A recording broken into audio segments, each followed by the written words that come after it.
ಕಡಲೆಕಾಳು ಸೇರಿಸ್ಕೊತೀನಿ. Hi friends, welcome back to my channel. ನಾನಿವತ್ತು ಕಡಲೆಕಾಳು ಗೊಜ್ಜು ಮಾಡ್ತಾ ಇದ್ದೀನಿ. ಇದಕ್ಕೆ ನಾನು ಕಡಲೆಕಾಳನ್ನ ರಾತ್ರಿ ಇಡೀ ನೆನೆಸಿಟ್ಕೊಂಡಿದ್ದೀನಿ. 8 ರಿಂದ 10 ಗಂಟೆಗಳ ಕಾಲ ಕಡಲೆಕಾಳನ್ನ ನೆನೆಸಿಟ್ಕೊಂಡ್ರೆ ಇದನ್ನು ಸಪ್ರೇಟಾಗಿ ಬೇಯಿಸ್ಕೊಳ್ಳೋ ಅವಶ್ಯಕತೆ ಇಲ್ಲ. ಕಡಲೆಕಾಳು ಜೊತೆಗೆ ನಾನಿವತ್ತು ಆಲೂಗಡ್ಡೆ ಮತ್ತು ಬದನೆಕಾಯಿನ ಕೂಡ ತಗೊಂಡಿದ್ದೀನಿ. ಆಲೂಗಡ್ಡೆ ಮತ್ತು ಬದನೆಕಾಯಿ ಹಾಕೋದ್ರಿಂದ ಕಡಲೆಕಾಳಿನ ಗೊಜ್ಜಿನ ಟೇಸ್ಟ್ ಇನ್ನೂ ಕೂಡ ಸಖತ್ತಾಗಿರುತ್ತೆ. ಮೊದಲಿಗೆ ಕಡಲೆಕಾಳು ಗೊಜ್ಜು ಮಾಡೋದಕ್ಕೆ ಮಸಾಲೆನ ಫ್ರೈ ಮಾಡ್ಕೋಬೇಕು. ಅದಕ್ಕೆ ಸ್ವಲ್ಪ ಎಣ್ಣೆ ಹಾಕಿ, ಸ್ವಲ್ಪ ಚಕ್ಕೆ, ಸ್ವಲ್ಪ ಲವಂಗ, ಶುಂಠಿ ಮತ್ತು ಬೆಳ್ಳುಳ್ಳಿ. ಜಾಸ್ತಿ ಶುಂಠಿ ಬೆಳ್ಳುಳ್ಳಿ ಹಾಕೋ ಅವಶ್ಯಕತೆ ಇರೋದಿಲ್ಲ. ಜಾಸ್ತಿ ಹಾಕಿದ್ರೆ ಕಹಿ ಬರುತ್ತೆ, ಹಾಗಾಗಿ ಸ್ವಲ್ಪ ಶುಂಠಿ ಮತ್ತು ಬೆಳ್ಳುಳ್ಳಿ ಹಾಕಬೇಕು. ನಂತರ ಈರುಳ್ಳಿ, ನಾನಿಲ್ಲಿ ಚಿಕ್ಕ ಈರುಳ್ಳಿ ತೊಗೊಂಡಿದ್ದೀನಿ. ನೀವು ದೊಡ್ಡದಾದರೆ ಒಂದು ಹಾಕ್ಕೊಳ್ಳಿ. ಚಿಕ್ಕ ಈರುಳ್ಳಿ ಆಗಿರೋದ್ರಿಂದ ನಾನಿಲ್ಲಿ 4-5 ಸೇರಿಸ್ಕೊಂಡಿದ್ದೀನಿ. 1/2 ಸ್ಪೂನ್ ಗಸಗಸೆ, 1-2 ಸ್ಪೂನ್ ಹುರ್ಗಡ್ಲೆ ಹಾಕೋದ್ರಿಂದ ಗೊಜ್ಜು ಸ್ವಲ್ಪ ತಿಕ್ಕಾಗಿರುತ್ತೆ. ಈ ರೀತಿ ಮಸಾಲೆ ಹುರಿದು ಮಾಡಿದ್ರೆ ಟೇಸ್ಟ್ ತುಂಬಾ ಚೆನ್ನಾಗಿರುತ್ತೆ. ಈರುಳ್ಳಿ ಕಲರ್ ಚೇಂಜ್ ಆಗಿದೆ. ಇಲ್ಲಿ ನಾನು 2 ಟೊಮೊಟೊ ತೊಗೊಂಡಿದ್ದೀನಿ, 2 ರಿಂದ 3 ಟೊಮೊಟೊ ತೊಗೊಂಡಿದ್ದೀನಿ. ಅದರಲ್ಲಿ ನಾನೀಗ ಸ್ವಲ್ಪ ಟೊಮೊಟೊ ಫ್ರೈ ಮಾಡೋದಕ್ಕೆ ಹಾಕ್ಕೊತಿದ್ದೀನಿ. ಇನ್ನು ಬಾಕಿ ಒಗ್ಗರಣೆಗೆ ಹಾಕೋತೀನಿ. ಹಾಗಾಗಿ 3 ಟೊಮೊಟೊಲಿ 1 ಟೊಮೊಟೊ ಹಣ್ಣನ್ನು ನಾನಿಲ್ಲಿ ಫ್ರೈ ಮಾಡ್ಕೊತಿದ್ದೀನಿ. ಇದು ಸಾಫ್ಟ್ ಆಗೋ ತನಕ ಟೊಮೊಟೊನ ಫ್ರೈ ಮಾಡ್ಕೋಬೇಕು. ಈಗ ಟೊಮೊಟೊ ಎಲ್ಲ ಸಾಫ್ಟಾಗಿ ಫ್ರೈ ಆಗಿದೆ. ಈಗ ಸ್ಟವ್ ಆಫ್ ಮಾಡ್ಕೊಳ್ಳೋಣ. ಉದ್ದಿರೋ ಮಸಾಲೆ ತಣ್ಣಗಾಗಷ್ಟರಲ್ಲಿ ನಾನಿಲ್ಲಿ ಕಾಳು ಮತ್ತು ಆಲೂಗಡ್ಡೆ ಎಲ್ಲ ಫ್ರೈ ಮಾಡ್ಕೊತಾ ಇದ್ದೀನಿ. ಅದಕ್ಕೆ ಸ್ವಲ್ಪ ಎಣ್ಣೆ ಹಾಕ್ಕೊಂಡು ಸ್ವಲ್ಪ ಈರುಳ್ಳಿ, ಎಣ್ಣೆ ಬಿಸಿಯಾಗಿದೆ ಈರುಳ್ಳಿ, ನಂತರ ಕರಿಬೇವಿನ ಸೊಪ್ಪು,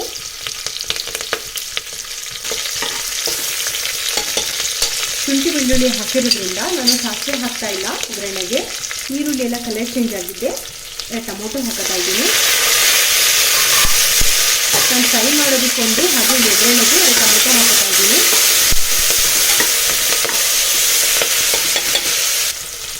ಟೊಮೊಟೊ ಎಲ್ಲ ಸಾಫ್ಟ್ ಆಗಿದೆ. ತೊಳೆದಿರುವಂತಹ ಕಡಲೆಕಾಳು ಸೇರಿಸ್ಕೊತೀನಿ. ನಂತರ ಆಲೂಗಡ್ಡೆ,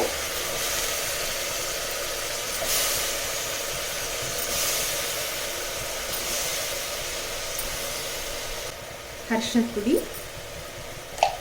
ಖಾರದ ಪುಡಿ 2 ಸ್ಪೂನ್, ಧನಿಯಾ ಪುಡಿ 2 ಸ್ಪೂನ್, ಹಾಗೆ ರುಚಿಗೆ ತಕ್ಕಷ್ಟು ಉಪ್ಪು.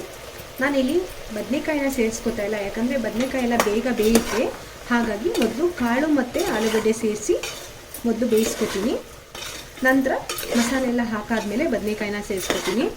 ಇಲ್ಲಾಂದರೆ ಬದನೆಕಾಯಿ ಎಲ್ಲ ಒಡೆದೋಗ್ಬಿಡುತ್ತೆ, ತಿನ್ನೋದಕ್ಕೆ ಸಿಗೋದೇ ಇಲ್ಲ. ಇದೀಗ ಇಲ್ಲಿ 1 ನಿಮಿಷ ಫ್ರೈ ಆಗಲಿ. ಅಷ್ಟೊತ್ತಿಗೆ ಮಸಾಲೆ ಎಲ್ಲ ಗ್ರೈಂಡ್ ಮಾಡ್ಕೊಂಬರೋಣ. ಹುರಿದಿರುವಂಥ ಮಸಾಲೆ ಎಲ್ಲ ತಣ್ಣಗಾಗಿದೆ. ಇದನ್ನು ಗ್ರೈಂಡ್ ಮಾಡ್ಕೋಬೇಕು. ಈ ಕಡಲೆಕಾಳು ಗೊಜ್ಜು ಮಾಡೋದು ತುಂಬಾ ಸುಲಭ, ಸಖತ್ ಟೇಸ್ಟಿಯಾಗಿರುತ್ತೆ.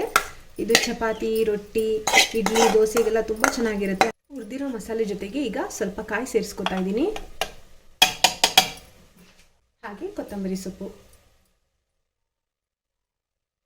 ಇದಕ್ಕೆ ಸ್ವಲ್ಪ ನೀರು ಹಾಕಿ ರುಬ್ಕೋಬೇಕು. ಜಾಸ್ತಿ ನೀರು ಹಾಕೋದು ಬೇಡ, ಟೊಮೊಟೊ ಹಾಕಿರೋದ್ರಿಂದ ಅದರಲ್ಲೇ ನೀರು ಬಿಡುತ್ತೆ. ಹಾಗಾಗಿ ಸ್ವಲ್ಪ ನೀರು ಹಾಕಿ ರುಬ್ಕೋಬೇಕು. ಈ ರೀತಿ ನುಣ್ಣಗೆ ರುಬ್ಕೋಬೇಕು. ಇದಕ್ಕೆ ನೀವು ಖಾರ ಪುಡಿ ಮತ್ತು ಧನಿಯಾ ಪುಡಿ ಸೇರಿಸ್ಬೋದು. ಆದರೆ ಕಡಲೆಕಾಳು ಮತ್ತು ಆಲೂಗಡ್ಡೆ ಫ್ರೈ ಮಾಡಬೇಕಾದ್ರೆ ಖಾರ ಪುಡಿ ಮತ್ತು ಧನಿಯಾ ಪುಡಿ ಹಾಕೋದ್ರಿಂದ ಕಡಲೆಕಾಳು ಮತ್ತು ಆಲೂಗಡ್ಡೆಗೆಲ್ಲ ಚೆನ್ನಾಗಿ ಮಸಾಲೆ ಹಿಡಿದಿರುತ್ತೆ. ಈಗ ರುಬ್ಬಿರೋಂಥ ಮಸಾಲೆನ ಇದಕ್ಕೆ ಸೇರಿಸ್ಕೊತಾ ಇದ್ದೀನಿ. ಕಡಲೆಕಾಳು ಮತ್ತು ಆಲೂಗಡ್ಡೆಗೆ ನಾನು ಕಡಲೆಕಾಳು ಮತ್ತು ಆಲೂಗಡ್ಡೆ ಬೇಯುವಾಗಲೇ ಉಪ್ಪು, ಖಾರ ಪುಡಿ ಮತ್ತು ಧನಿಯಾ ಪುಡಿ ಹಾಕಿರೋದ್ರಿಂದ ಮಸಾಲೆ ಎಲ್ಲ ಕ್ಲೀನಾಗಿ ಕಡಲೆಕಾಳು ಮತ್ತು ಆಲೂಗಡ್ಡೆಗೆಲ್ಲ ಚೆನ್ನಾಗಿ ಹಿಡಿದಿರುತ್ತೆ. ಇದನ್ನು ನೀಟಾಗಿ ಮಿಕ್ಸ್ ಮಾಡ್ಕೊಳ್ಳೋಣ. ಈಗ ಎಷ್ಟು ಬೇಕಷ್ಟು ನೀರು ಸೇರಿಸ್ಕೋಬೇಕು. ತುಂಬ ನೀರು ಸೇರಿಸ್ಕೊಂಡ್ರೆ ಇದು ಸಾರಾಗಿಬಿಡುತ್ತೆ. ಹಾಗಾಗಿ ಸ್ವಲ್ಪನೇ ನೀರು ಸೇರಿಸ್ಕೋಬೇಕು.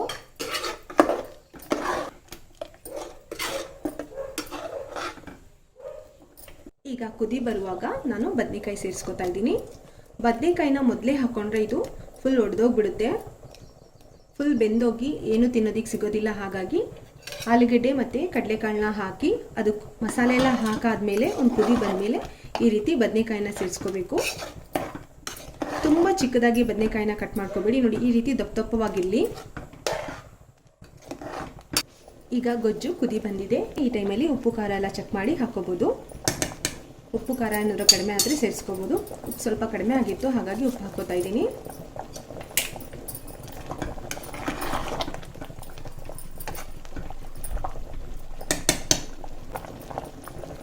ಗೊಜ್ಜು ಕುದಿ ಬಂದಮೇಲೆ ಸ್ವಲ್ಪ ಕೊತ್ತಂಬರಿ ಸೊಪ್ಪು ಹಾಕಿ 2 ವಿಷಲ್ ಕೂಗಿಸ್ಕೊಂಡ್ರೆ ಆಯಿತು. ಈಗ ಲಿಡ್ ಕ್ಲೋಸ್ ಮಾಡಿ 2 ವಿಷಲ್ ಕೂಗಿಸ್ಕೋಬೇಕು. ವಿಷಲೆಲ್ಲ ಹೋಗಿದೆ.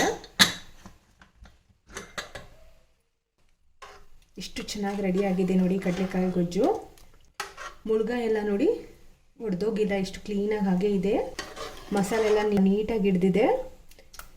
ಘಮ ಘಮ ಸ್ಮೆಲ್ ಬರ್ತಾ ಇದೆ. ಇದು ಇಡ್ಲಿ, ದೋಸೆ, ರೊಟ್ಟಿ, ರೈಸ್ ಎಲ್ಲದಕ್ಕೂ ಕೂಡ ತುಂಬಾ ರುಚಿಯಾಗಿರುತ್ತೆ. ಮನೇಲೊಮ್ಮೆ ಟ್ರೈ ಮಾಡಿ, ಇದೇ ಮೆಥಡಲ್ಲಿ ಮಾಡಿ ಟೇಸ್ಟ್ ಹೇಗೆ ಬಂದಿದೆ ಅಂತ ತಿಳಿಸಿ. ನನ್ನ ವಿಡಿಯೋ ಇಷ್ಟ ಆದರೆ ಒಂದು ಲೈಕ್ ಮಾಡಿ, ಹಾಗೆ ತಪ್ಪದೆ ನನ್ನ ಚಾನಲ್ನ ಸಬ್ಸ್ಕ್ರೈಬ್ ಮಾಡ್ಕೊಳ್ಳಿ. Thank you.